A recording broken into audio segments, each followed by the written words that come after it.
ہے خلد کا راستہ مل گیا ہے، ہم کو فرش ادا مل گیا ہے۔ صلوات برگو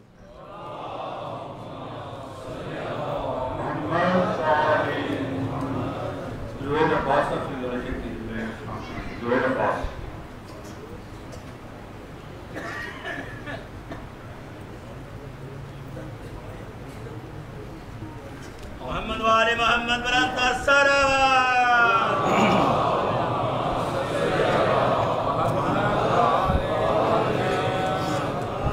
بارے دیگر بلندتر صلوات پڑھیں۔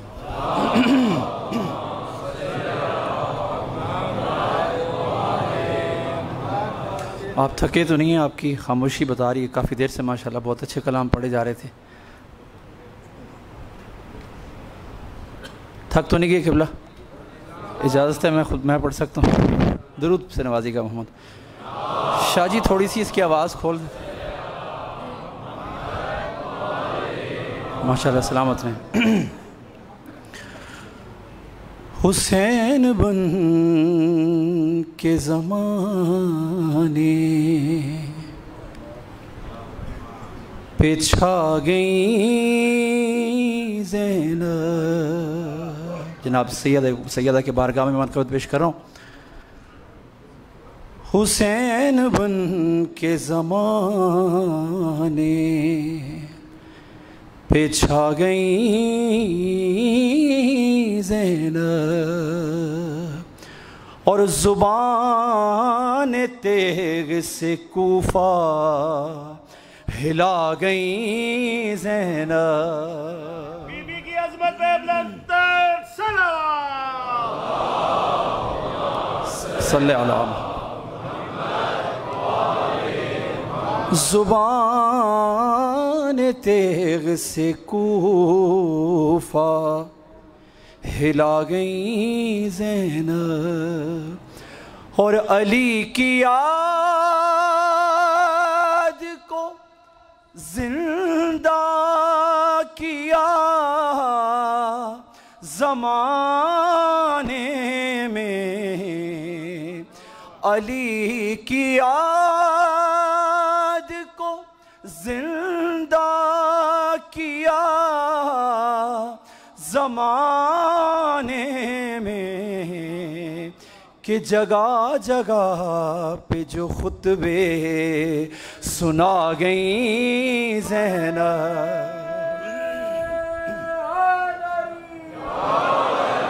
جگہ جگہ پہ جو خطبے سنا گئی زینب، اور قدم قدم پہ قدم قدم پہ، ارے قدم قدم پہ جلائے حسینیت کے چراغ۔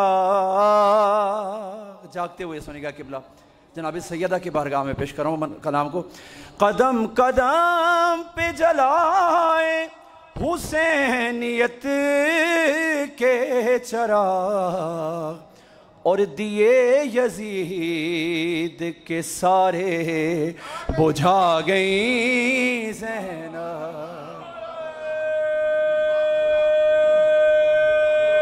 آپ سلامت ہیں قبلہ، آپ سلامت ہیں۔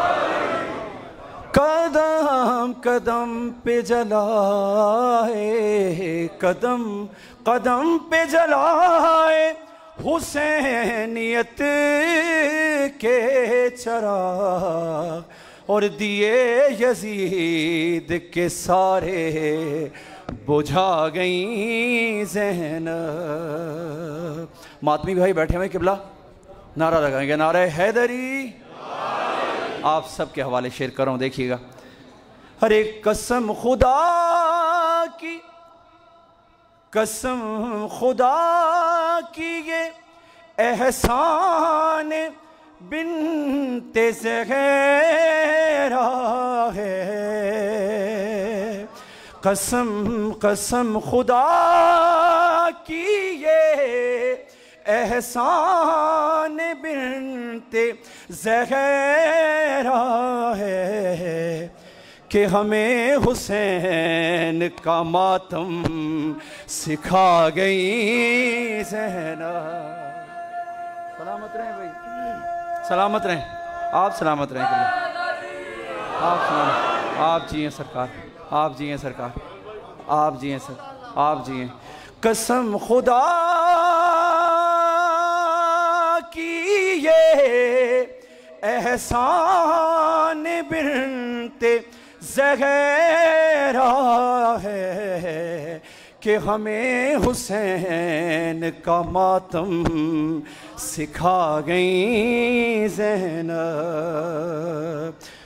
اور اسیر ہو گئی، اسیر ہو گئی، اسیر ہو گئی، در در پھری زمانے میں، اسیر ہو گئی در در پھری زمانے میں، حسینیت کو مگر جگمگا گئی زینب، حسینیت کو مگر جگمگا گئی زینب، اور ضعیف بھائی کا، ضعیف بھائی کا، ضعیف بھائی کا غم بانٹنے کو مقتل میں، جوان بھتیجے کے لاشیں پہ آ گئیں زینب، جوان بھتیجے کے لاشیں پہ آ گئیں زینب، زبان تیغ سے کوفہ ہلا گئیں زینب۔ درود سے نوازی گا محمد۔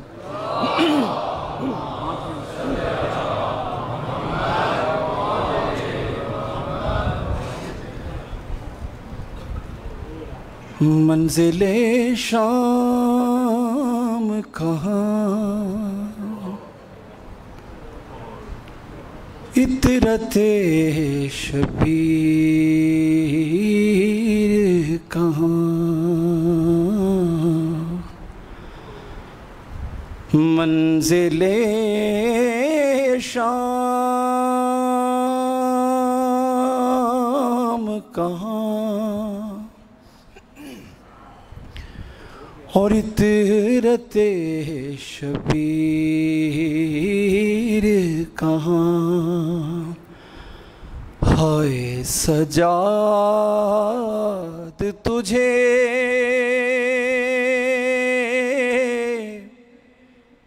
لے آئی تقدیر کہاں،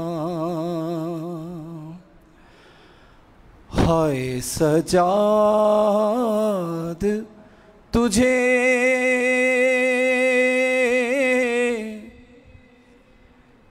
لے آئی تقدیر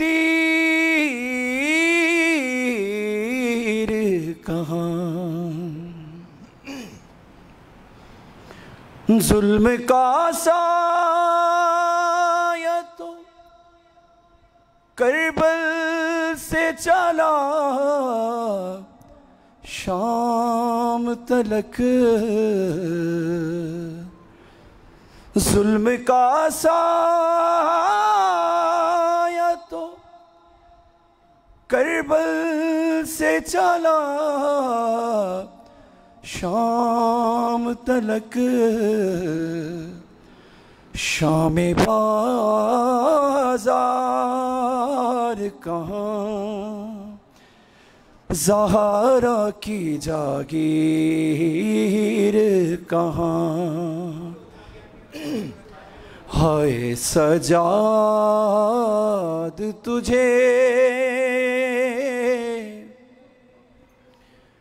لے آئی تقدیر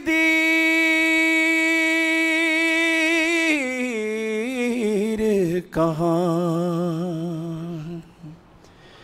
منزل شام کہاں اطرت شبیر کہاں اور کہا ظالم نے سید زادیاں سر ننگے چلو کہا ظالم نے سید زادیاں سر ننگے چلو ظلم ظالم کا کہاں زینب دلگیر کہاں ہائے سجاد تجھے لے آئی تقدیر کہاں.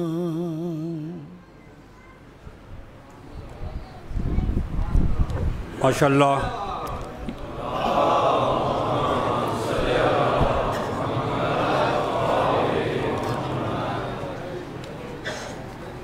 حضور اکرام، آج کی مجلس اعزاز کا اہتمام جناب ڈاکٹر علی حسین یاسر صاحب کی طرف سے کیا گیا ہے. دعا فرمائیں کہ خداوند کریم ان کے رزق حلال میں مزید وسعت برکت عطا فرمائے اور ان کے مرحوم والد کی مغفرت فرمائے. یاسر صاحب کے والد صاحب کے لیے اور اپنے اپنے مرحومین کو شامل کرتے ہوئے شہدائے ملت کے لیے ایک دعا فاتحہ کی درخواست ہے.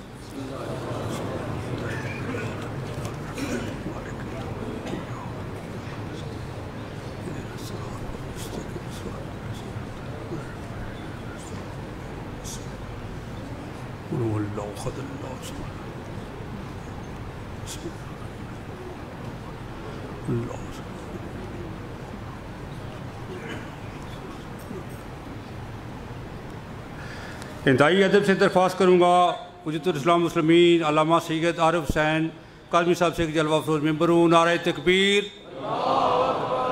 نعرہ رسالت، نعرہ حیدری، دونوں ہاتھ بلند کر کے نعرہ حیدری، حیدری، بلندتر سلوات.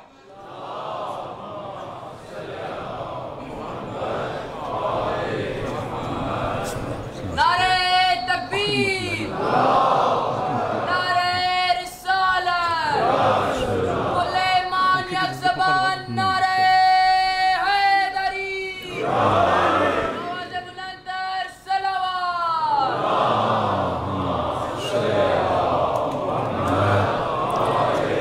محمد عاجل فرجہم. ایک سورہ فاتحہ کی گزارش ہے تمام تر شہدائے ملت جعفریہ، بالاخص حالیہ دنوں میں جو عمان میں مومنین شہید ہو گئے ان کو یاد کرتے ہوئے، فلسطین کے شہداء کو یاد کرتے ہوئے، وہ مومنین و مومنات جو آج ہمارے درمیان نہیں، سب کو یاد کرتے ہوئے ایک مرتبہ سورۃ الفاتحہ. بسم اللہ الرحمن الرحیم. الحمدللہ رب العالمین الرحمن الرحیم مالک یوم الدین ایاک نعبد و ایاک نستعین اهدنا الصراط المستقیم صراط الذین انعمت علیہم. بسم اللہ الرحمن الرحیم. بسم اللہ الرحمن. بسم اللہ الرحمن الرحیم. ربنا تقبل منا انک انت السمیع العلیم. صلوات پڑھے محمد وعلی محمد.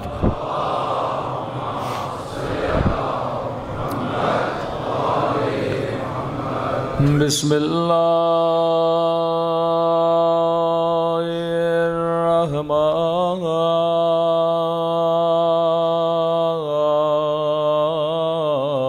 الرحمن الرحیم.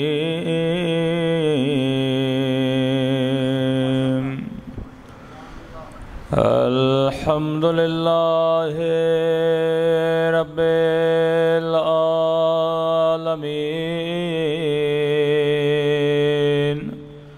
الحمدللہ الحمد لله كما هو أهله الصلاة والسلام على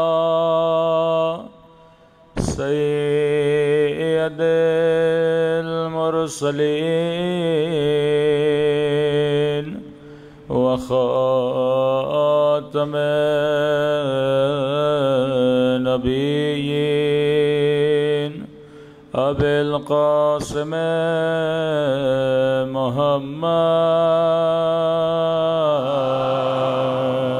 اللهم صل على محمد وعلى آله الطيبين الطاهرين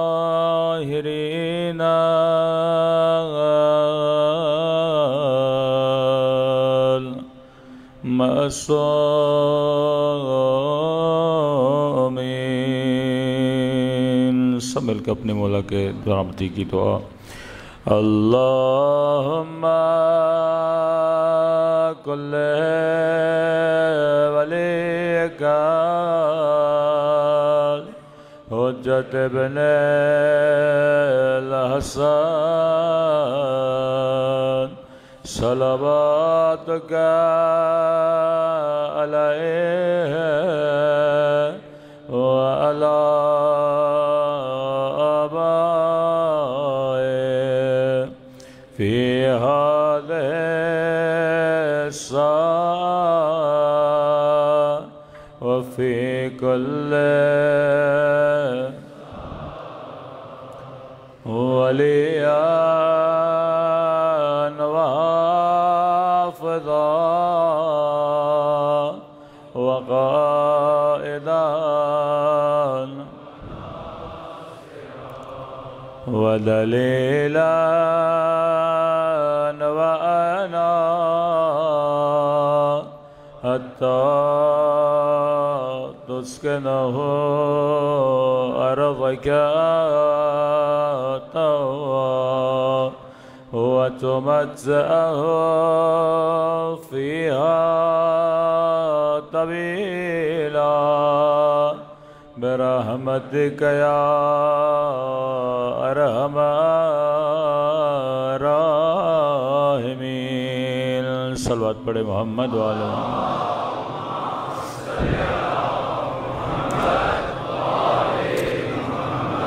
بسم اللہ الرحمن الرحیم رب اشرح لی صدری ویسر لی امری واحلل عقدۃ من لسانی یفقہوا قولی اما بعد فقط قال سبحانہ وتعالی فی محکم کتابہ یا ایہا الذین آمنوا اتقوا اللہ وکونوا مع الصادقین صلوات پڑھے محمد وعلی محمد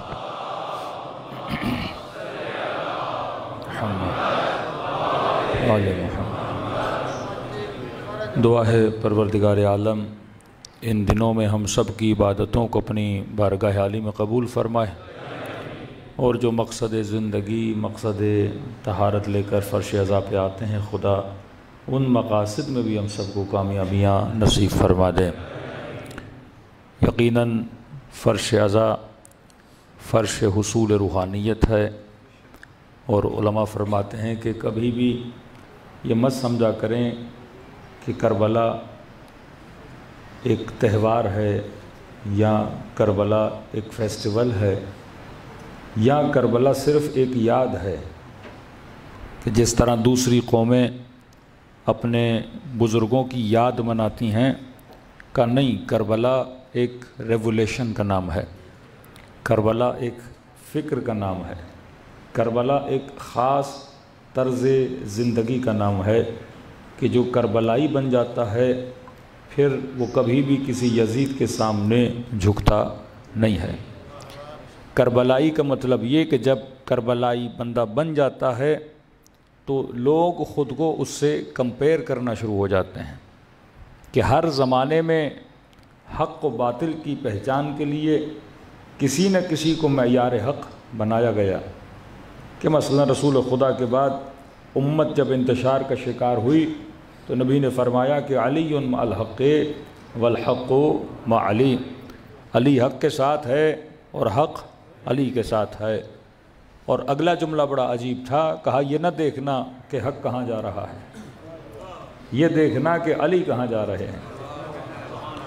تو یہاں پہ ذرا انسان کو سوچنا چاہیے کہ علی اور حق دو الگ حقیقتوں کا نام ہے، کہ یہ نہ دیکھنا کہ حق کہاں جا رہا ہے، یہ دیکھنا کہ علی کہاں جا رہے ہیں۔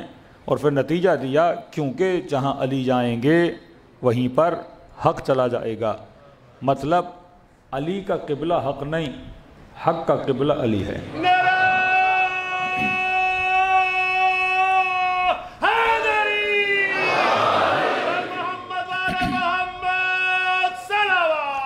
اللہم صلی علی محمد۔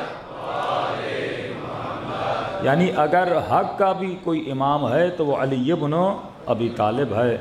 اب دیکھیے، جب میں کہتا ہوں حق، جب میں کہتا ہوں باطل، تو آپ کے ذہن میں ایک تھیوری آتی ہے۔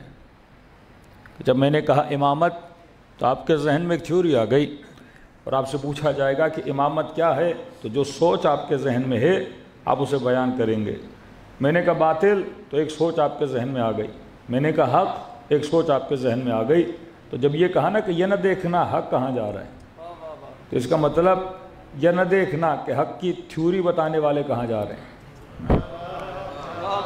اس مجمع میں اگر 100 لوگ ہیں اور 100 سے پوچھا جائے کہ جناب حق کیا ہے، تو ہر بندہ حق کی الگ تھیوری بتائے گا۔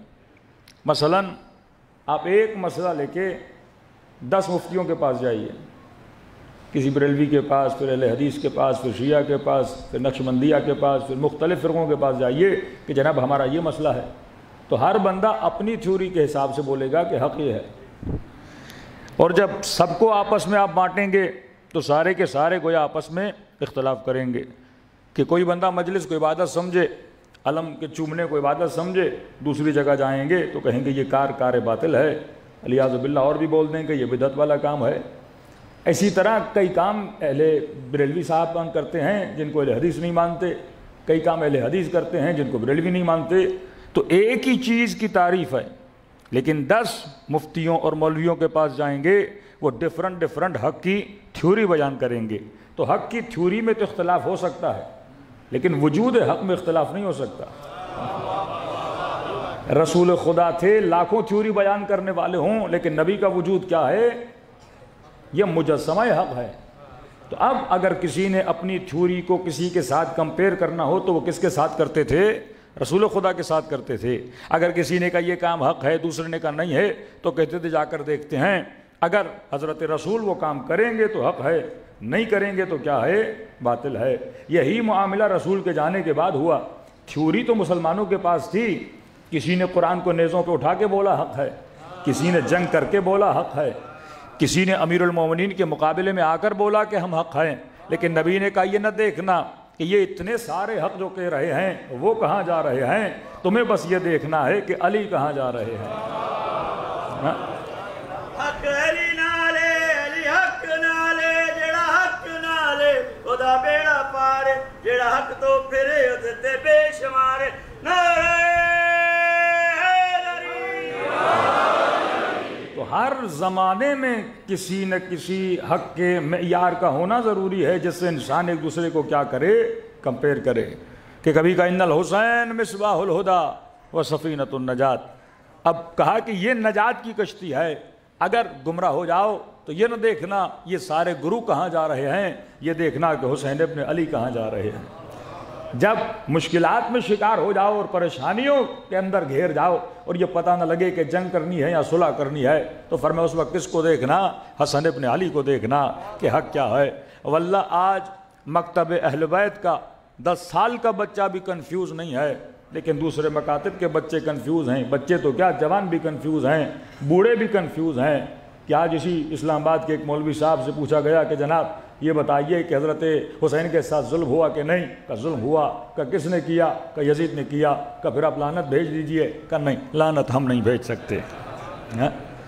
مطلب اتنا پڑھ لکھ کر بھی، کتابیں پڑھ کے حدیثیں پڑھ کے یا آج تک کنفیوژن کا شکار ہے کہ میں نے لعنت بھیجنی ہے یا نہیں بھیجنی ہے. لیکن آپ کا 10 سال کا بچہ جو ہے اسے یہ پتا ہے کہ محبت کس سے کرنی ہے, نفرت کس سے کرنی ہے.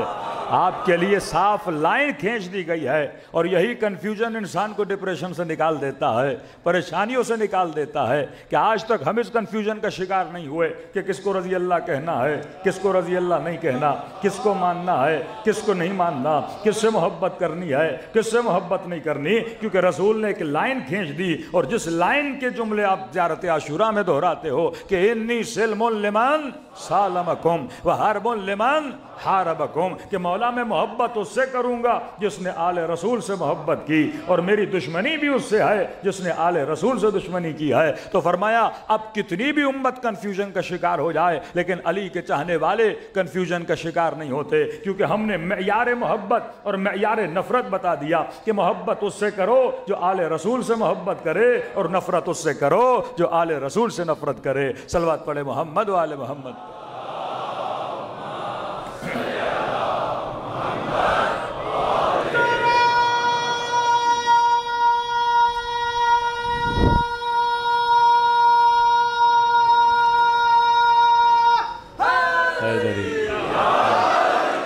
آج پوری امت کا مسئلہ یہ ہے کہ محبت کس سے کرنی ہے, کس سے نہیں کرنی. واقعاً آج مسلمانوں کے جتنے گروہ بنے ہیں یہ کس بنیاد پہ بنے ہیں؟ محبت کی بنیاد پہ بنے ہیں. کہ یہ شیعت علی ہے, یہ شیعت عثمان ہے, یہ شیعت آل ابی سفیان ہے. یہ مختلف جو گروہ بنے کس بنیاد پہ بنے؟ محبت کی بنیاد پہ بنے نا. تو اگر محبتیں لوگوں کی صحیح ہو جائیں تو لوگوں کے عقیدے بھی کیا ہو جائیں؟ صحیح ہو جائیں. اتنے بڑے پڑھے لکھے عالم دین اہل سنت کے قبلہ طاہر القادری صاحب کہ اپنی امت کو یہ بولیں کہ دیکھو اے جوانوں, مشاجرات صحابہ نہ پڑھنا, کیونکہ پڑھنے کے بعد یا خارجی بن جاؤ گے یا رافضی بن جاؤ گے. مطلب روکا جاتا ہے مطالعے سے. اور یہ وہ زمانہ جو علم کا زمانہ, یہ وہ زمانہ جو آرٹیفیشل انٹیلیجنس کا زمانہ, یہ وہ زمانہ کہ ایک چھوٹا سا سوال چیٹ جی پی ٹی سے کرو وہ فوراً تجھے جواب دے دیتا ہے. تو آپ لوگوں کو پڑھنے سے نہیں روک سکتے, لیکن اتنے بڑے معاملات کو پڑھنے کے بعد بھی شیعہ کنفیوز کیوں نہیں ہوتا, اہل بیت کا چاہنے والا کنفیوز کیوں نہیں ہوتا؟ دنیا کی بڑے سے بڑی کتاب لا دو, وہ پڑھنے کے بعد بتا سکتا ہے کہ حق کیا ہے, باطل کیا ہے. کیونکہ رسول نے امت کو کنفیوز نہیں رکھا. وہ یہ کہہ کر گئے کہ میں تمہارے درمیان 2 گراں قدر چیزیں چھوڑے جا رہا ہوں, ایک کتاب کو چھوڑے جا رہا ہوں, ایک اپنی آل کو چھوڑے جا رہا ہوں. تو فرمایا 2 ہی اختلاف ہو سکتے ہیں, یا اختلاف افراد میں ہوتا ہے یا اختلاف متون میں ہوتا ہے. افراد میں کیسے؟ آپ کے پاس بھی کتابیں ہیں, برادران اہل سنت کے پاس بھی کتابیں ہیں, وہ بھی کہتے ہیں قال قال رسول اللہ, آپ بھی کہتے ہیں قال قال رسول اللہ. اب بھائی رسول یہاں پہ کچھ اور کہہ رہا ہے, وہاں پہ کچھ اور کہہ رہا ہے, امت پریشان ہو جاتی ہے. یہ بڑے بڑے لوگ جو ہدایت آدھی پا جاتے ہیں آدھے راستے میں پھنس جاتے ہیں. پھنستے کہاں ہیں؟ حدیثوں میں پھنس جاتے ہیں, اور ایسی حدیثیں جن کا نہ سر ہے نہ پیر ہے. مثلا میں چھوٹی سی مثال دے رہا ہوں جو یہ بتاتے ہیں کہ بھائی یزید کے خلاف اتنا نہ بولا جائے. وہ کہتے ہیں دیکھیے جناب ہم یہ معاملہ اللہ پہ چھوڑتے ہیں کہ حضرت حسین صحیح تھے یا یزید صحیح تھا. ہم نے کہا کیسے؟ کہ رسول خدا کی حدیث ہے کہ حاکم کیسا بھی ہو, چاہے فاسق ہو چاہے فاجر ہو, یہاں تک بول دیا کہ چاہے اس کے وجود کے اندر شیطان ہی کیوں نہ چلا جائے, فرمایا چاہے وہ تمہیں اپنے دین سے ہٹا بھی دے, لیکن فرمایا حاکم کے خلاف بولنا نہیں ہے, حاکم کے خلاف قیام نہیں کرنا. فاجر ہے تو زبان سے نہ بولو فاجر ہے, پہلے کا دل سے بول دو کہ برا ہے, لیکن زبان سے ظاہر نہ کرو, اس کے خلاف تلوار نہ اٹھاؤ. اور یہاں تک نبی نے کہہ دیا, یا آج تک اپنے بچوں کو سناتے ہیں کہ ایک بچہ جب مدرسے میں جائے گا ایسی روایتیں اور حدیثیں پڑھے گا, ایک طرف پڑھے گا رسول نے کہا کہ حاکم فاجر ہو کتنا بھی بدترین کیوں نہ ہو, لیکن تم نے اس کے خلاف قیام نہیں کرنا. دوسری طرف دیکھے گا کہ نبی کا نواسا ہے جو حاکم کے خلاف قیام کر رہا ہے, تو اس کے ذہن میں پہلی بات یہ آئے گی کہ حسین ابن علی نے اپنے نانا کی سیرت پہ کیا نہیں کیا, عمل نہیں کیا. دوسری طرف وہ رسول کے نواسے ہیں جو مدینے سے نکل کے یہ کہہ رہے ہیں کہ میرے 2 ہی ہدف ہیں نکلنے کے. پہلا ہدف یہ ہے کہ نانا کی سیرت کو زندہ کروں, دوسرا ہدف یہ ہے کہ امت کی بدعتوں کو ختم کروں.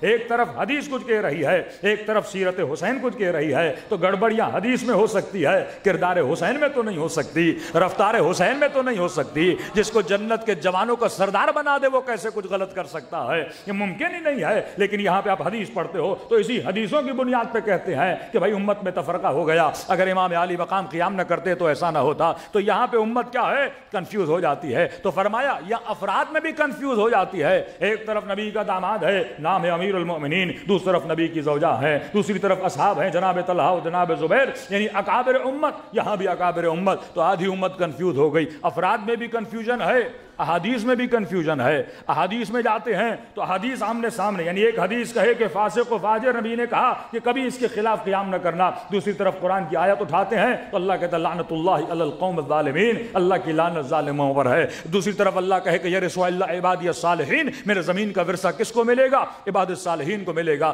دوسری طرف کہے کہ کوئی فاسق بھی آ جائے اگر قیام نہ کرنا. تو ایک کنٹروڈکشن پیدا ہو گیا کہ روایات قرآن کی آیات کے مقابلے میں اور افراد اہل بیت کے مقابلے میں. تو اب سمجھے تو کیا سمجھے, تو نبی نے بڑا آسان کر کے اہل علم, اہل فہم, اہل عقل, اہل لب لباب کو یہ بتا دیا کہ سنو, اگر افراد میں جھگڑا ہو جائے تو معیار حق علی کو بنا کے جا رہا ہوں.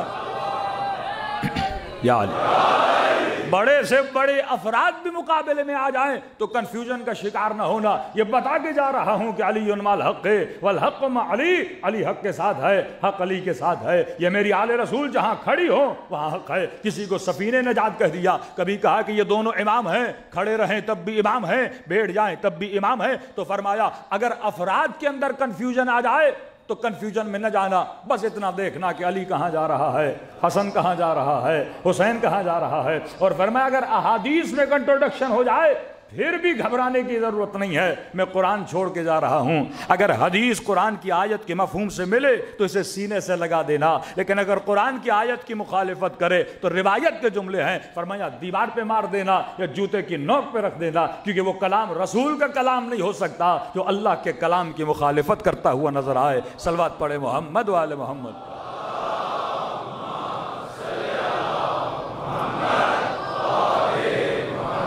مطلب مسلمان اتنا باولا ہو جائے کہ یہ کہے کہ میں مفتی صاحب سے پوچھوں گا کہ یزید پہ لعنت کروں یا نہ کروں.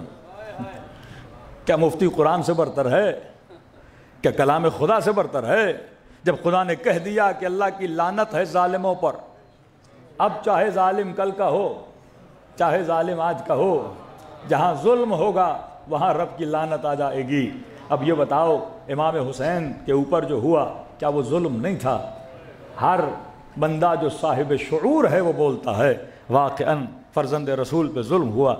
قتل کر دیتے تو بولتے چلو بڑوں کی جنگ تھی, 6 مہینے کے بچے کے گلے پہ تیر چلانا, ہاں ماؤں بہنوں کے سروں سے چادروں کو اتارنا, 4 سالہ بچی کو تماچے مارنا, کربلا اس سے کھلا کوئی آئینہ تو نہیں ہو سکتا.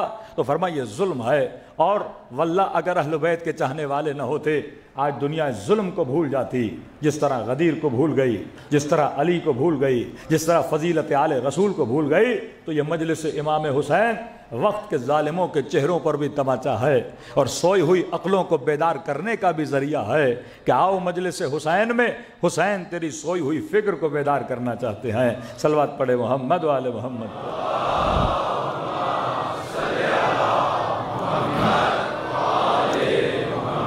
دیکھیے کئی ہمارے برادران اہل سنت کے نوجوان, ایک بیداری کی لہر ہے کہ جیسے میں کہتا ہوں پہلا ورژن محمد علی مرزا کا تھا, دوسرا ورژن پہلا ورژن مولانا اسحاق کا تھا, اس کا نتیجہ مرزا بنا, تیسرا ورژن ابھی مفتی ہمدرد کا ورژن ہے. تو آپ دیکھتے ہیں ڈے بائی ڈے یہ کیا کر رہے ہیں, ترقی کر رہے ہیں مکتب اہل بیت پہ. کئی جوان کہتے ہیں مولانا یہ مرزا شروع میں بہت کچھ بولتا تھا, اب اس کو کیا ہو گیا ہے. میں نے کہا دیکھو منبع اور مرکز کہ بندہ لے کہاں سے رہا ہے. ہاں وہ ہمیشہ کہتا ہے میں کسی نہ بابے کو مانتا ہوں نہ کسی وہابی کو مانتا ہوں, لیکن کل اس نے خود کہا کہ 2 بابوں کو میں بھی مانتا ہوں, ایک مسلم ایک بخاری.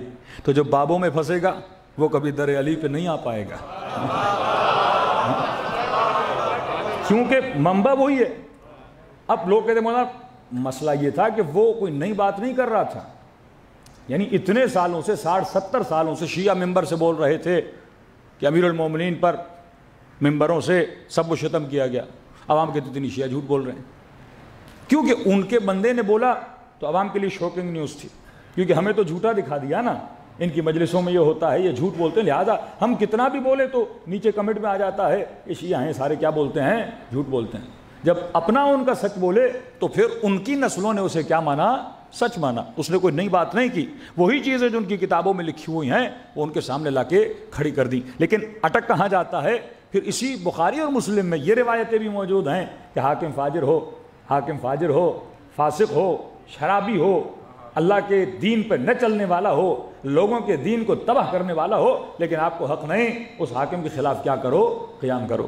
کبھی کا حاکم سائے خدا ہے زمین پر، کبھی کا حاکم بالکل اسی طرح ہے اللہ کا نیزہ ہے زمین پر، کیسا بھی ہو، کالا ہو، حبشی ہو، غلام ہو، بدتر ہو، جو بھی ہو، تمہیں حق نہیں اس کے خلاف کیا کرو؟ قیام کرو. تو یہ کون سی فکر آ گئی؟ فکر بنو امیہ آ گئی. اب جب آپ نے 2 کتابوں کو اپنا بابا بنا دیا، جو وہ کہیں گے آپ کہو گے سچ ہے. اور روایتوں کو کنیکٹ کیا کس کے ساتھ؟ کبھی کنیکٹ کیا ابن عباس کے ساتھ، کبھی کنیکٹ کیا ابو ذر غفاری کے ساتھ، یہاں تک کہ بعض روایتوں کو کنیکٹ کیا امیر المومنین کے ساتھ. کیونکہ دشمن جو روایتوں کو جعل کر رہا تھا، جھوٹی روایتیں بنا رہا تھا، اسے پتا تھا جب تک سورس مضبوط نہیں بناؤں گا کوئی نہیں مانے گا. اب بھائی کسی روایت پر ابو ذر غفاری کا فنگر تو نہیں لگا کہ ہم ویریفائی کریں کہ ابو ذر نے کہا ہے کہ نہیں. کسی روایت پر امیر المومنین کا کوئی انگوٹھا تو نہیں لگا کہ ہم بتا سکے کہ امیر المومنین نے کہا ہے کہ نہیں. تو روایتوں کی ویریفیکیشن کہاں سے ہوتی ہے؟ قرآن سے ہوتی ہے. روایت کچھ بھی کہے، آپ دیکھو مفہوم قرآن کے ساتھ ملتی ہے کہ نہیں. روایت کہہ رہی ہے فاسق ہے، فاجر ہے، آپ کے لیے اس کی اطاعت کرنی ہے. اطیعوا اللہ واطیعوا الرسول واولی الامر منکم، اولی الامر جو بھی ہو جائے آپ نے کیا کرنی ہے؟ اس کی اطاعت کرنی ہے. بس ابھی شہباز شریف ہیں تو سارے مسلمانوں کو کیا کرنی ہے؟ ان کی اطاعت کرنی ہے. اب کہیں صحیح کہیں غلط کہیں آپ نے کیا کرنی ہے؟ اطاعت کرنی ہے. اور ہم نے ممبر سے 2 غلط لفظ ان کے لیے بول دیے تو کہیں گے کہ جناب کیا ہیں؟ واجب القتل ہیں، کیونکہ آپ نے خلیفے کے خلاف کیا کیا ہے؟ زبان کھولی ہے. یہی فتاویٰ کہ آپ کبھی بھی بہت بڑی مکاتب اہل سنت میں، معاشرہ اہل سنت میں، حکومت اہل سنت میں، پورے عالم اسلام میں دیکھ لیں آپ کو ریولوشن نظر نہیں آتی. ساری ریولوشنیں مکتب اہل بیت میں کیوں ہیں؟ کہ آج استعمار کے مقابلے میں اگر کوئی کھڑا ہے وہ شیعہ کیوں کھڑا ہے؟ یعنی آج بھی اسرائیل کے مقابلے میں، آج بھی اگر امریکہ کی آنکھوں میں آنکھیں ڈال کے کوئی بات کرتا ہے وہ علی والا کیوں کرتا ہے؟ ان کے بڑے بڑے علماء ڈاکٹر اسرار جیسے آج بھی دیکھیں نسل کیا کہہ رہی ہے؟ بھائی آج کون کھڑا ہے استعمار کے مقابلے میں؟ یہ شیعوں کا کمال نہیں ہے، یہ راہ حسین ہے، یہ تربیت امام حسین ہے کہ جب غلط دیکھو تو غلط کو غلط کہو، صحیح کو صحیح کہنے کی جرات پیدا کرو.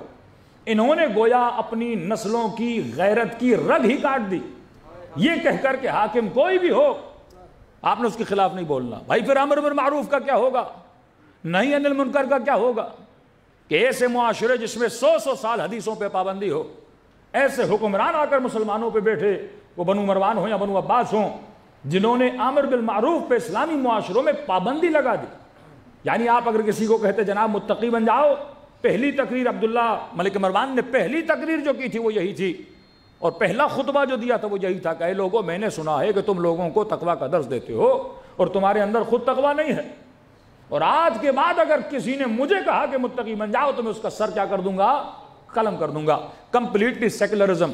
تمہیں جو بننا ہے بنو، لیکن کسی کو نہ کہو کہ اس نے کیا بننا ہے. تم نے حجاب کرنا ہے کرو، لیکن تمہیں یہ حق نہیں کسی کو بولو کہ بھائی حجاب واجب ہے آپ بھی حجاب کو کریں. تو فرمایا نہیں، آپ نے جو بننا ہے بنے، لیکن آپ کو حق نہیں کہ حاکم کو ٹوکیں، حاکم کو بولیں، حاکم کو امر بالمعروف کریں، حاکم کو بتائیں کہ برائی کیا ہے اور اچھائی کیا ہے.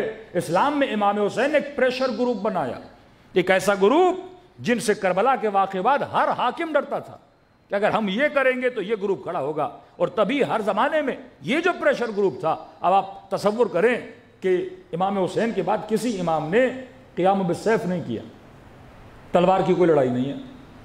معصوم اپنے گھر میں ہیں، درس دے رہے ہیں، اپنے شیعوں سے مل رہے ہیں، لیکن ذرا 5 منٹ کے لیے سوچیے تو صحیح، پھر معصومین کو قتل کیوں کیا جاتا تھا؟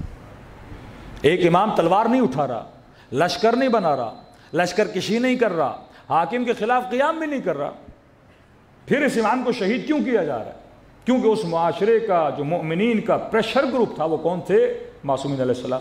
جس طرح ہر اسمبلی میں ایک اپوزیشن ہوتی ہے، اہل بیت نے فسق کے خلاف اپوزیشن کا کردار اپنایا، فجور کے خلاف اپوزیشن کا کردار اپنایا. حاکم کتنا بھی نیک بن جاتا تھا کہتے تھے آپ جعفر صادق جیسے نہیں بن سکتے. حاکم کتنا بھی عدالت مند بننا چاہتا تھا لیکن کہتے تھے آپ کی عدالت علی جیسی نہیں ہو سکتی، آپ کا علم اہل بیت جیسا نہیں ہو سکتا، آپ کی درس و تدریس اہل بیت جیسے نہیں ہو سکتی. تو بار بار کس کے ساتھ کمپیئر کرتے تھے؟ آل رسول کے ساتھ. اور جب کمپیئر ہوتے تھے تو یہ رسوا ہو جاتے تھے. اور جب رسوا ہوتے تھے ان کو غصہ آتا تھا کہ یہ نہ رہیں تو پھر ہماری عزت رہے گی، یہ رہیں گے تو معاشرہ ہماری عزت نہیں کرے گا۔ اور کیا کمال ہے، آج یہ سارے دشمنان اسلام کیا کہتے ہیں کہ ہمیں مسئلہ کن سے ہے؟ شیعوں سے ہے، سارے ہمیں ماننے کے لیے تیار۔ اسرائیل کہتا ہے یہ بڑے عجیب ہیں جو لوگوں کو بار بار کیا کرتے ہیں، جگانا شروع کر دیتے ہیں، تو یہ نہ ہو تو ہمارے مسئلے حل ہو جائیں۔ کہتے ہیں یہ شیعہ رہیں گے تو ہمارے مسئلے بھی باقی رہیں گے۔ ہر بندہ اسرائیل کو ایکسیپٹ کرنے کے لیے تیار ہے، کون ایکسیپٹ نہیں کر رہا؟ علی کے ماننے والے ایکسیپٹ نہیں کر رہے۔ یہ جرت، یہ جو روش امام حسین ہے، اس نے ایک نیا اسلام کا ورژن پیدا کیا واقع کربلا کے بعد۔ وہ ورژن یہ تھا کہ حاکم فاسق و فاجر ہو، آپ نے اس کے خلاف کیا کرنا ہے؟ قیام کرنا ہے۔ یہی مائنڈ سیٹ آپ کو زیدیہ میں نظر آتا ہے، یہی مائنڈ سیٹ اثنا عشری شیعوں میں نظر آتا ہے۔ وہ لبنان ہو، وہ یمن ہو، وہ ایران ہو، وہ عراق ہو، تو پریشان ہو جاتے ہیں۔ 2-3% شیعہ بھی نہیں تھے سیریا میں، یعنی یہ ان کے لیے ایک بہت حیرت اور تعجب کا مقام تھا کہ ایک ایسا ملک جس میں 3% شیعہ ہے، اور نعرہ وہاں پہ کیا مارا کہ سب سے بڑا فساد جو سیریا میں ہے اور کوئی نہیں، کہا کہ یہ علی کی بیٹی کا روزہ ہے، یہ بدعت گاہ ہے، یہاں پہ آتے ہیں، یہ روزوں پہ سجدے کرتے ہیں اور عبادتیں کرتے ہیں، اس کو ہم گرا دیں گے تو سیریا کیا ہو جائے گا؟ لیاذ باللہ پاک ہو جائے گا۔ کتنا زور لگایا، لیکن سیدہ زینب کے روزے کو کچھ نہ کر سکے، نہ کچھ ان کو ملا۔ یہ کس کی سوچ ہے؟ یہ امام حسین کی سوچ ہے۔ اگر یہ سوچ نہ ہوتی ہم کبھی بھی اپنا دفاع نہ کر پاتے۔ جس قوم میں شہادت کا جذبہ ہو، جو قوم فرمائے ہمارے شیعوں کی نشانی یہ ہے کہ جب یہ سبیل اللہ پہ چلتے ہیں تو یہ کبھی نہیں گھبراتے کہ موت ان پر آ جائے یا موت پر یہ آ جائیں۔ جناب نافع ابن ہلال لشکر یزید کو مخاطب کر کے کہتے ہیں کہ مجھے پہچانو، انی علی دین علی ابن ابی طالب، میں وہ ہوں جو علی کے دین پہ چلنے والا ہوں۔ فرمائے دشمن ہم اس سے محبت کرتے ہیں جو ان سے محبت کرتے ہیں، جو ان سے محمد والے محمد بنتر سلوات۔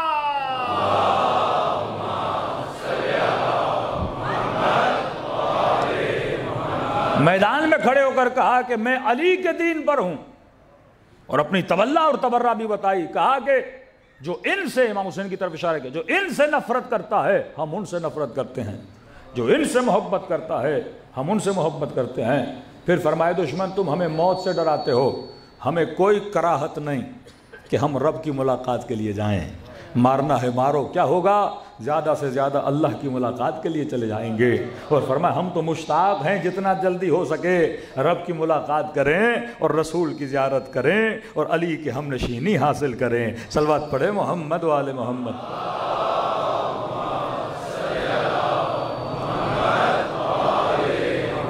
وَأَجِّلْ فَرَجَهُمْ۔ دیکھیے ہمیں کوئی مسئلہ نہیں، ہمارا کوئی شیعہ جوان مثلاً اہل سنت میں جانا چاہتا ہے، کوئی مسئلہ نہیں۔ ہم نے آج تک کبھی کسی پہ اٹیک کیا کہ بھائی آپ شیعہ تھے سنی کیوں بنے؟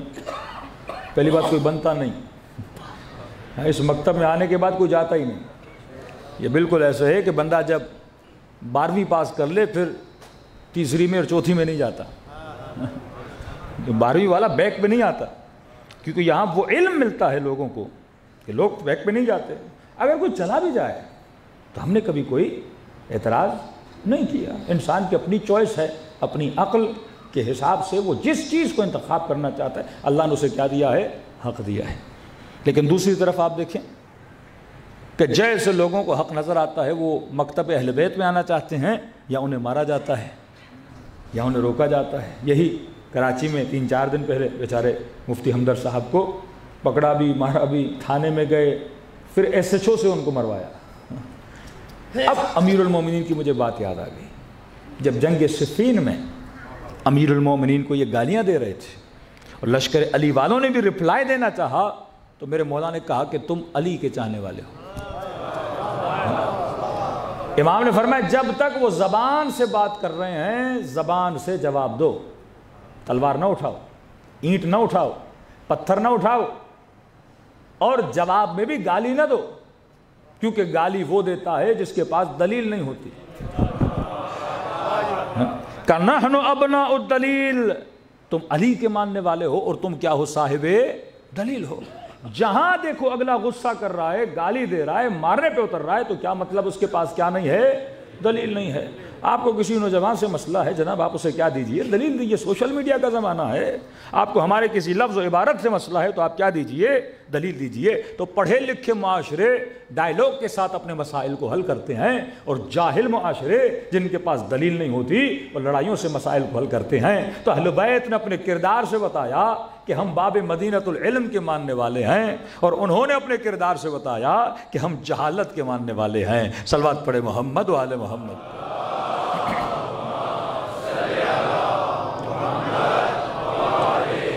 محمد عجل فرجم۔ آج کیونکہ پہلی مجلس ایک تمہید ہے، ٹاپک ہمارا انشاءاللہ جو 2 ٹاپکس ہیں، لیکن میں چاہ رہا ہوں 5 مجالس میں ذرا ایک اچھا نتیجہ آپ لوگوں کو دیا جائے۔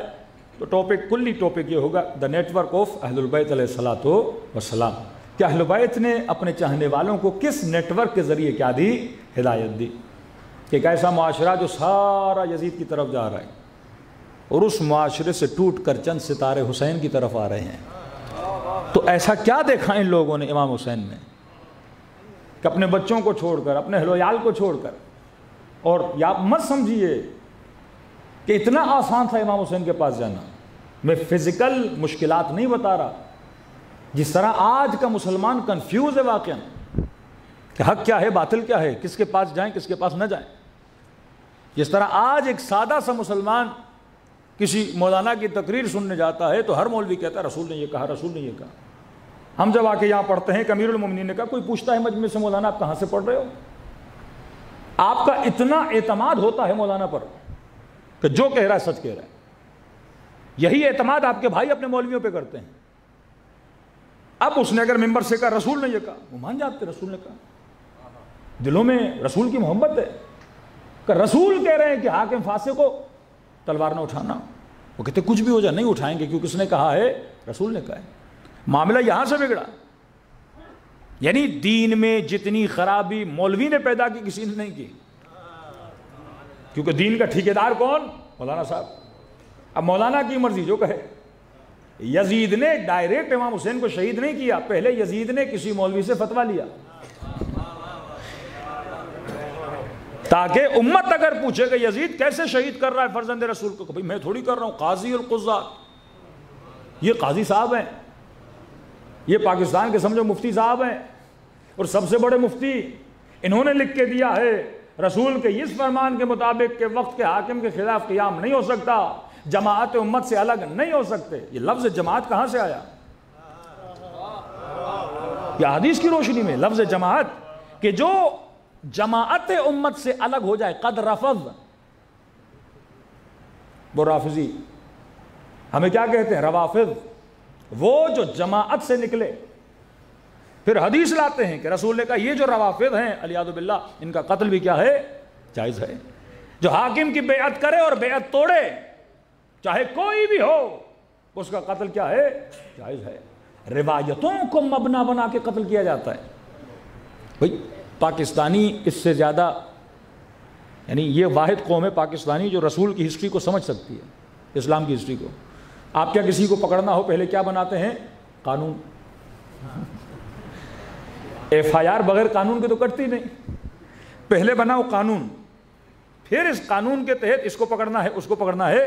اب بڑی آسانی سے کیا کر سکتے ہو؟ پکڑ سکتے ہو۔ قاضی فتویٰ کس چیز کی بنیاد پہ دیتا ہے؟ قانون کی بنیاد پہ۔ اب قانون بنانے والے کی نیت کیا تھی یہ نہیں پتا، کیوں بنایا یہ نہیں پتا۔ انہوں نے کہا قانون بنانے والا خدا اور رسول۔ اب رسول دنیا میں نہیں رہے، فیکٹری لگا دی حدیثوں کی، کہ جناب بخاری جب یہ کتاب لکھتے ہیں صحیح بخاری، کہ آپ جا کے پڑھیے، کہتے ہیں میں نے 6 لاکھ حدیثوں کو چھان کر، 6 لاکھ حدیثوں کو چھان کر یہ اپنی صحیح بخاری لکھی ہے۔ تو 6 لاکھ کا عدد سن کے آپ کو اندازہ ہوگا کہ کتنی جعلی حدیثیں امت میں آ چکی تھی۔ اب ظاہر ہے وہ جناب مسلم ہو یا جناب بخاری معصوم تو نہیں ہے، انہوں نے جتنی کوشش کی اور جن روایتوں کو صحیح مانا، ان روایتوں کو اپنی کتاب میں کیا کر دیا؟ جمع کر دیا۔ وہ ریفرنس دیکھتے تھے، کوئی روایت ابو ذر سے، ابو ذر موثق ہے، علی سے ہے، علی امیر المومنین موثق ہیں، پہلے خلیفے سے ان کے لیے موثق ہیں، تو موثقین سے انہوں نے لیا. اب اس موثق کو کس نے جوڑا ان کو نہیں پتا. ایک پوری لائن ہوتی ہے نا، لائن میں آپ کسی اچھے بندے کو لاؤ ریفرنس دینے کے لیے، کہ کوئی بولے کہ مولانا فلاں جگہ پہ یہ واقعہ ہو گیا، تو آپ کہیں گے خبر لانے والا کون ہے؟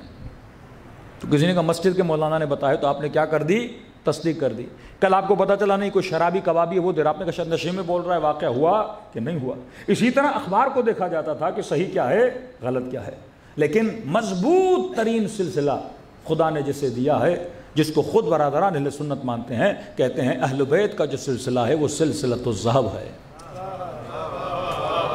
پر محمد والے محمد لگتر صلوات.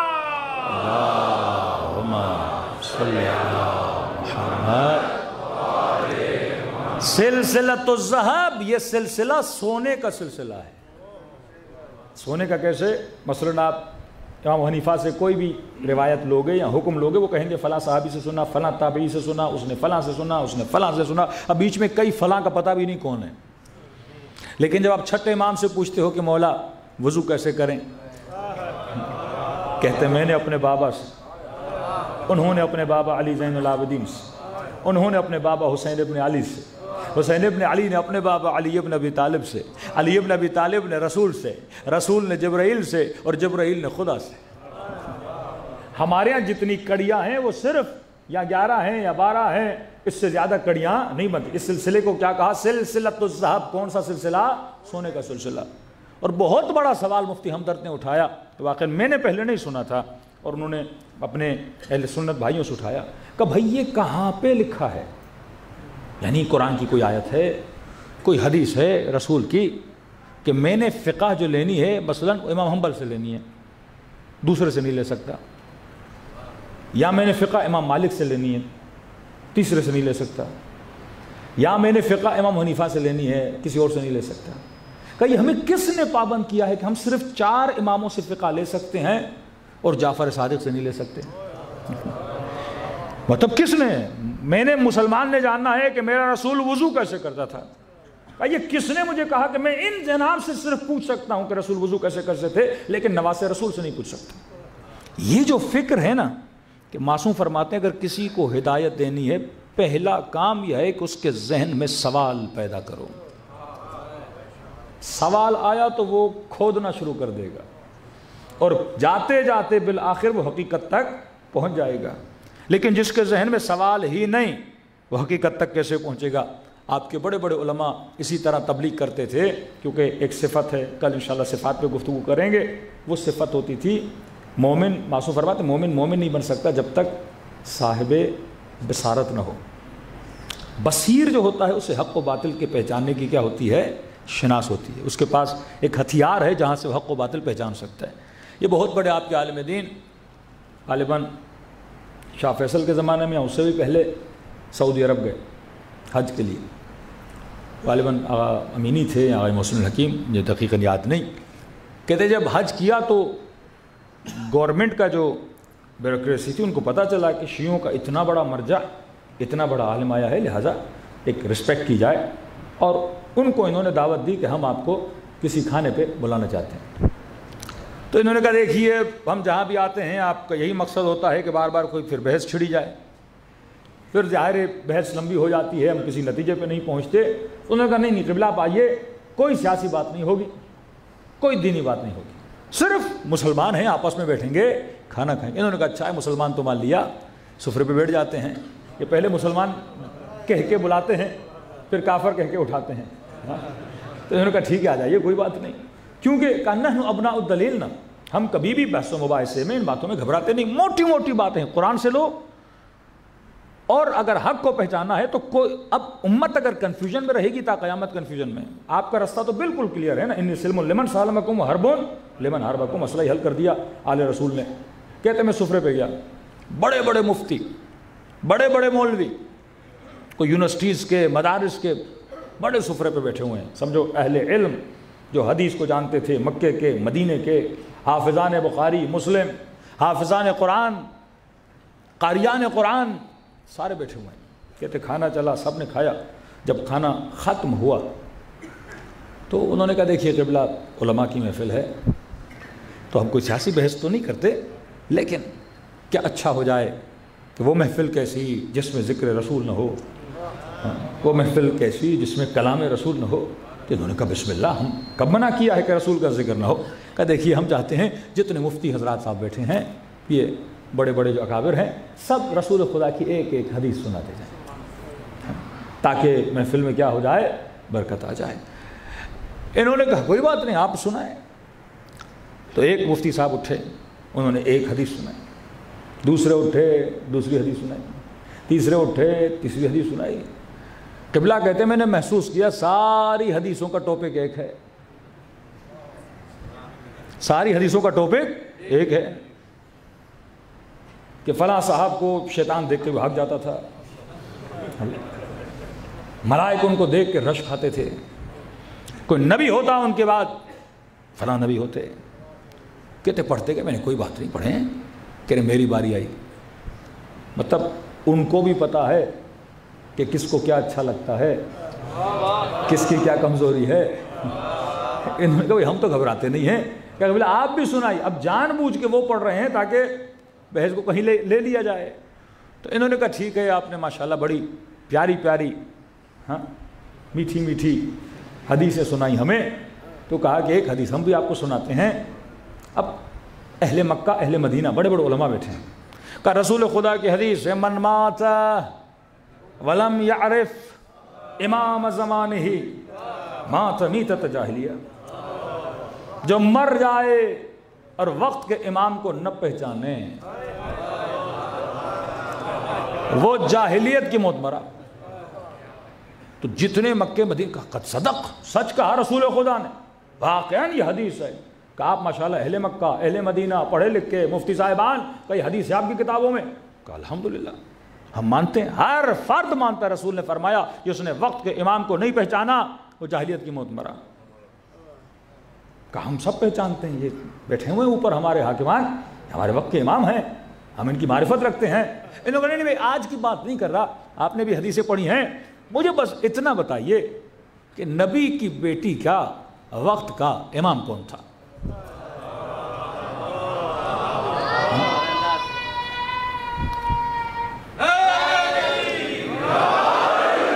کہا مر جائے اور وقت کے امام کو نہ پہچانے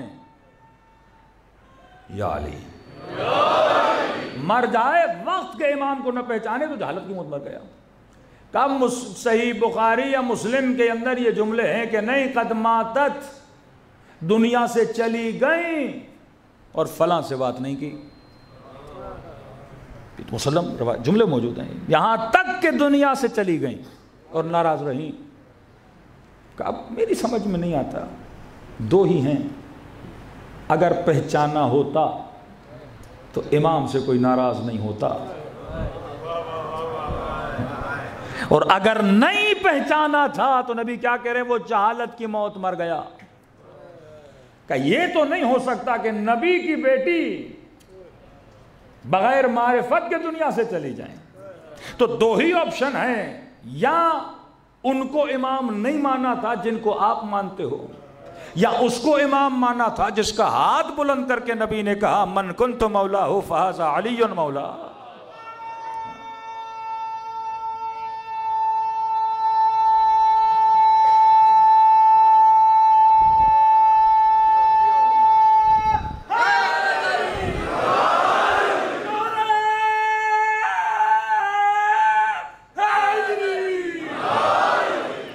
یا ان کو امام مانا جن کو ہم شیعہ مانتے ہیں حیدری، یا جن کو آپ مانتے ہیں.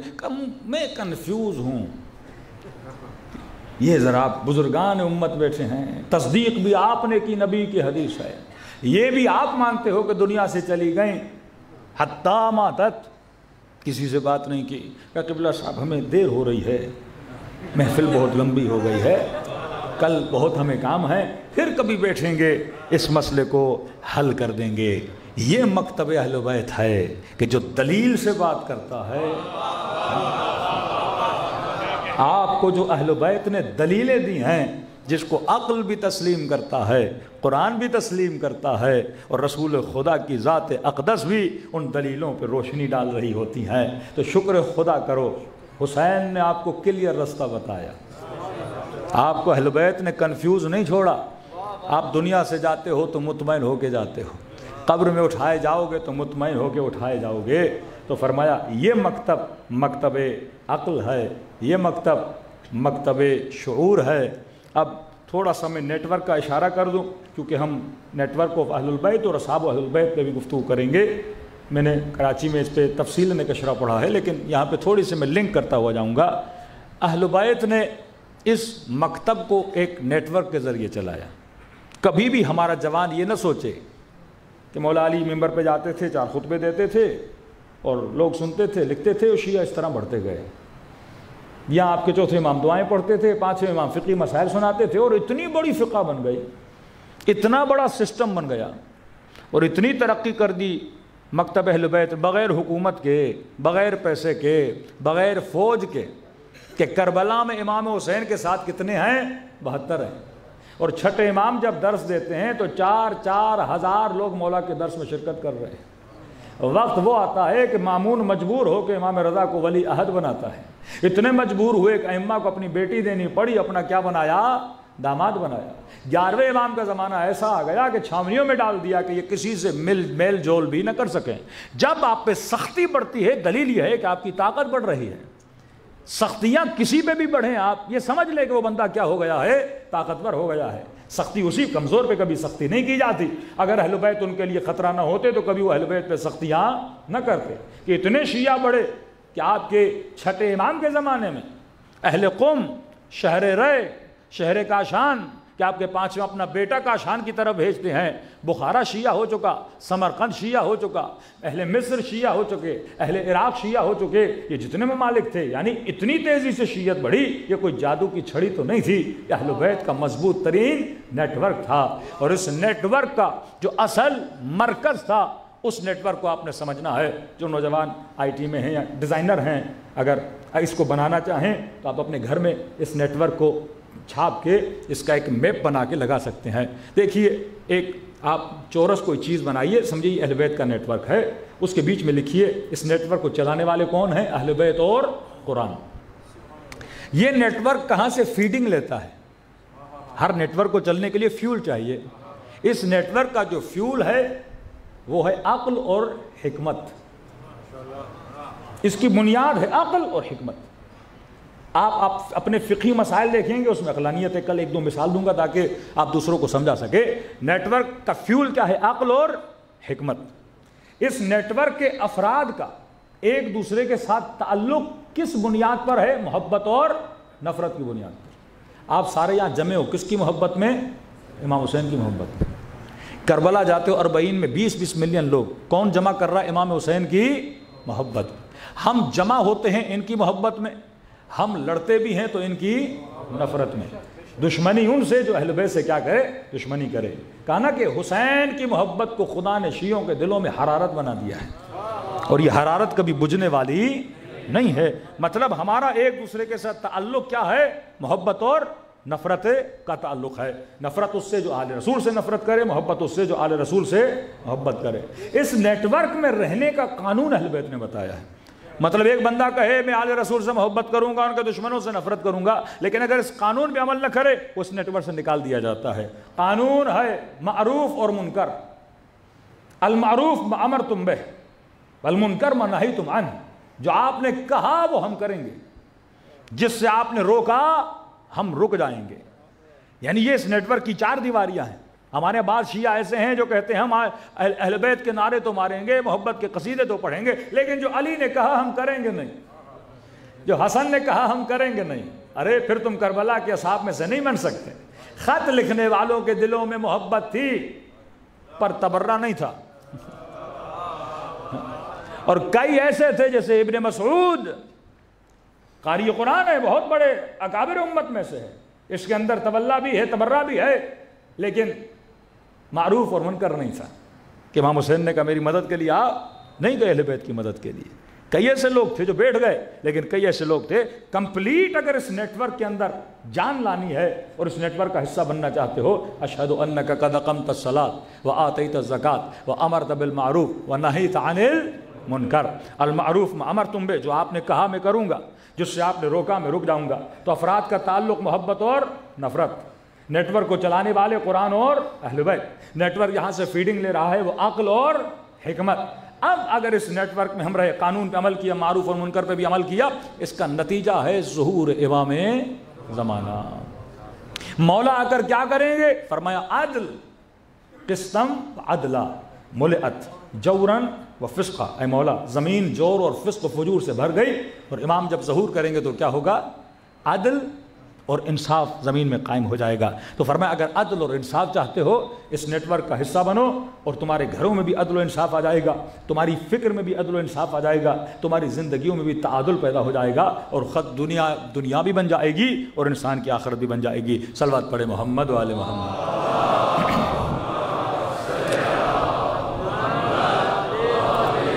اب کل کی مجلس میں انشاءاللہ آپ کو بتائیں گے کہ کس طرح ہمارے مکتب کا ایک ایک حصہ فطرت کے عین مطابق ہے، عقل کے عین مطابق ہے۔ ایک طرف وہ نیٹ ورک جو کہے کہ رونا بدعت، باپ بھی مر جائے نہ رو، بیٹی بھی مر جائے نہ رو۔ معصوم نے ایک عجیب تقسیم بندی کی ہے، آنسوؤں کی تقسیم بندی۔ کون سے آنسو قابل تعریف ہیں، قابل تمجید ہیں، کون سے آنسو مذمت کے آنسو ہیں۔ ہر آنسو کی تعریف بھی نہیں ہے۔ ایک آنسو وہ جس کو سیدہ اپنے رومال میں لے لے، اگر مسلمان نسبتوں کو سمجھ جاتے۔ واللہ آنسو کیوں ہیں؟ فرمایا ذکر حسین کا گریہ دلوں کو قسی ہونے نہیں دیتا، دلوں کی نرمی کا باعث بنتا ہے۔ اور اللہ کی آواز آتی ہے نا، میں کبھی بھی ایسے دل میں نہیں آتا جس دل میں قساوت ہے۔ فرمائے نا خدا جس کے دل سے اپنی محبت نکالتا ہے، دل کیا بنا دیتا ہے؟ قسی بنا دیتا ہے۔ اتنے قسی بن جائیں کہ فرزند رسول کے سینے پہ سوار ہو جائیں، اتنا قسی بن جائے 4 سالہ بچیوں کو تماچے مارے۔ یہ ذکر اہل بیت آپ کے دلوں کو کیا کر رہا ہے؟ زندگی دے رہا ہے۔ آج کیوں شیعہ فلسطین کے لیے بلب رہے ہیں، تڑپ رہے ہیں کہ ہم یہاں فلسطین دیکھتے ہیں یا ہمیں کربلا یاد آنے لگتی ہے۔ کربلا میں 6 مہینے کا بچہ تھا، اب دیکھ رہے ہیں گھر گر چکے، آوار کے نیچوں سے چھوٹے چھوٹے بچے نکالے جا رہے ہیں۔ یہ ظلم ہے۔ فرمایا کونوا للظالم خصما وللمظلوم عونا۔ ظالم کے لیے اپنے دل میں کیا پیدا کرو؟ دشمنی پیدا کرو۔ مظلوم کے لیے اپنے دل میں کیا پیدا کرو؟ محبت پیدا کرو۔ آج آپ کے دل نرم ہے نا، پریکٹیکلی اگر کوئی ان کی مدد کر رہا ہے، کون ہے؟ برملا ان کے رہبر کہہ رہے ہیں آپ یعنی شیعیان حسین ابن علی کا شکریہ ادا کر رہے ہیں۔ کس مسلم ملک کے سربراہ کا نام لے کر انہوں نے شکریہ ادا کیا؟ آپ شیعوں کا شکریہ ادا کیا کہ واقعاً آج بھی یزید کے مقابلے میں کوئی کھڑا ہے تو علی کے چاہنے والے کھڑے ہیں۔ یہ قوت تب آئے گی جب آپ کے دل نرم ہوں گے۔ دل نرم ہوتا ہے تو آپ کے اندر قربانی کا جذبہ پیش آتا ہے۔ کربلا میں دلوں کی نرمی تھی، اگر حر کا دل نرم نہ ہوتا کبھی حسین کے پاس نہ آتا، اگر وہب قلبی کا دل نرم نہ ہوتا کبھی یار و یاور حسین نہ بنتا۔ فرمایا قدر جانو ان آنسوؤں کی، یہ روح تمہاری روح کو زندگی دیتی ہے، گریہ امام حسین۔ تبھی میں ہر سال کہتا ہوں کہ فرمایا ہم اہل بیت کریم ہیں، اگر خلوص دل سے میرے جد حسین کو سلام کرو گے خدا تجھے ثواب زیارت حسین عطا کرے گا۔ دلوں کو کربلا کی طرف متوجہ کریں۔ دعا ہے خدا ہم سب کو زیارت ذریعہ حسین نصیب فرمائے، اور کبھی کبھی یہ سلام امام حسین کی زری کے سامنے بیٹھ کے اپنے آقا حسین کو دیں۔ لیکن فرمائے مومن اگر کربلا نہیں آ سکتے تو کیا ہوا؟ اپنے گھر میں بیٹھ کر جب دل تڑپے مجھ حسین کو سلام کرو، خدا تجھے ثواب زیارت عطا کرے گا۔ کیا مولا ایک سلام سے ثواب مل جاتا ہے؟ فرمایا ایک نشانی اگر تیرے اندر آ جائے۔ مولا کون سی نشانی؟ کہ اگر خلوص سے مجھ حسین کو سلام کرو، اگر نہ چاہتے ہوئے تیری آنکھوں سے آنسو آ گئے، یہ مت سمجھنا یہ تیرے آنسو ہیں، حسین نے تجھے تیرے سلام کا جواب بھیجا ہے۔ چوتھے امام فرماتے ہیں کثرت سے میرے بابا کو سلام کرو. کسی نے کہا مولا زیارت عاشورہ میں 100 سلام، اتنی تاکید کیوں ہے؟ کہا کیونکہ عاشورہ کے دن میرا بابا ترس گیا تھا. کہتے تھے اسے سلام نہ کرو، سلام مسلمانوں کو کیا جاتا ہے. کہ جب تو سلام کرتا ہے ہماری جد امجدہ کے کلیجے کو ٹھنڈک پہنچتی ہے. ارے کوئی تو ہے میرے حسین کو سلام کرنے والا، کوئی تو ہے میرے حسین کی مظلومیت پہ رونے والے. دلوں کو کربلا کی طرف متوجہ کریں، سلام خلوص سے دل سے اپنے آقا کو سلام کریں. السلام علی الحسین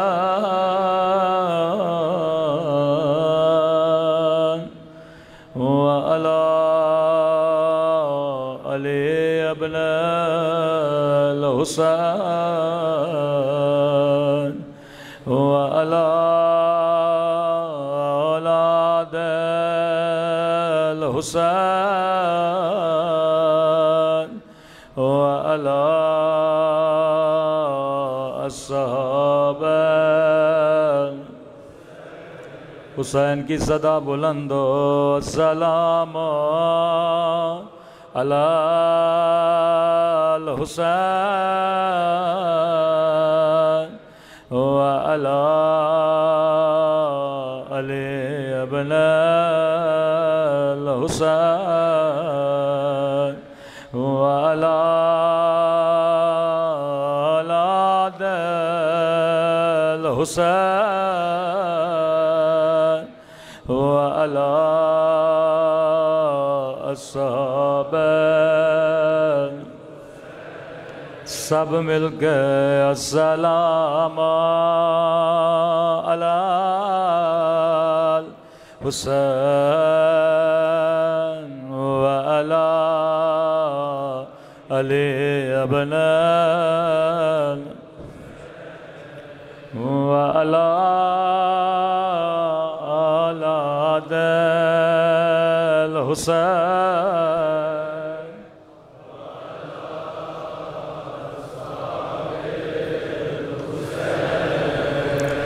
میرا سلام ہو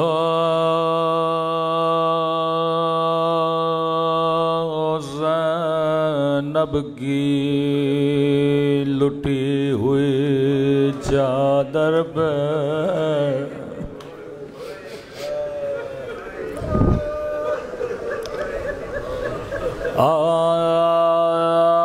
آج 11 محرم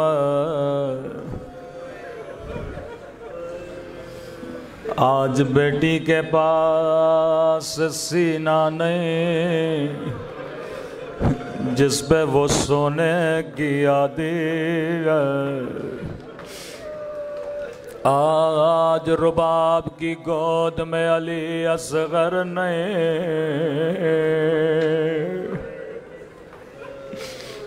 آج زینب کے پاس آن محمد نہیں.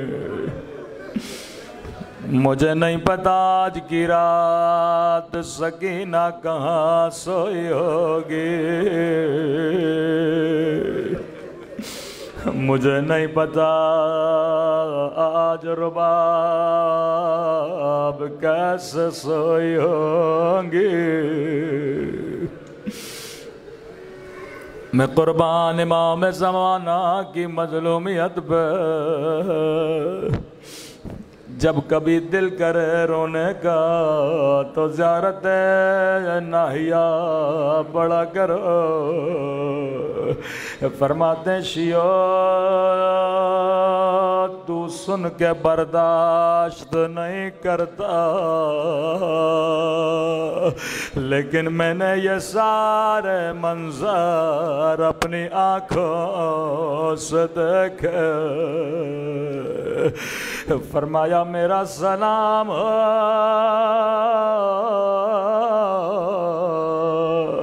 ان ننھے سے رخساروں پہ اور جن کا رنگ بدلتا رہا،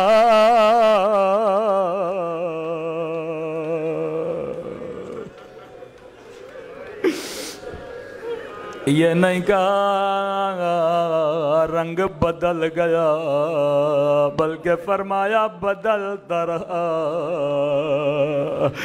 کبھی شمر کے تماچوں نے رنگ نہیں لگیا کبھی ظالم کے تماچوں نے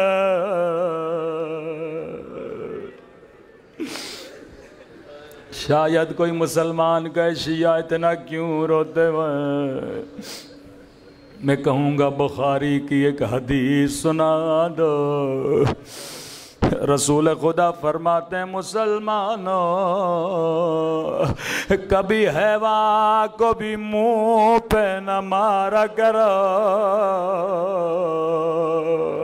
حیوانوں کے چہروں کا بھی احترام کیا کرو امام زمانہ فرماتے میرا سلام اس 4 سالہ بچے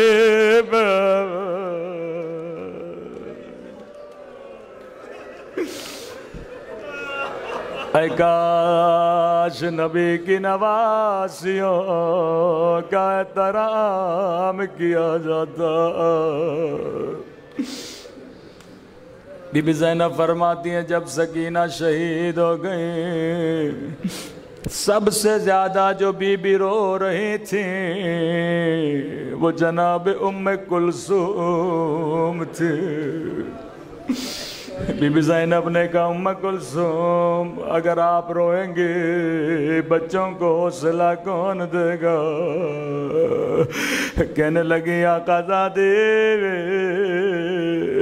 ایک منظر میری نگاہوں سے نہیں جا رہا کہ ام کلثوم کیسا منظر کہنے لگی بی بی زینب میں بازار شام سے گزر رہے تھے سکینہ میری گود میں تھے شامی بچوں کے ہاتھوں میں روٹیاں تھے بچی کی نگاہ روٹی پہ پڑے میرے کان میں کہا پپھی اماں مجھے بڑی بھوک لگی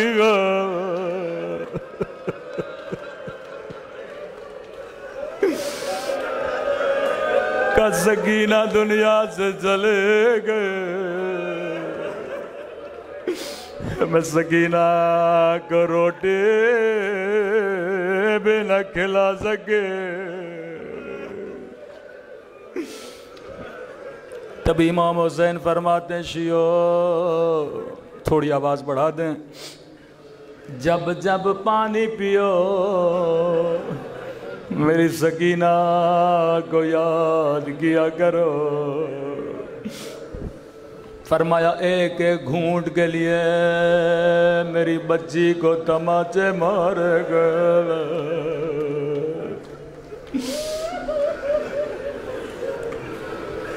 شیخ عباس قمی کے بیٹے فرماتے ہیں میں بیمار تھا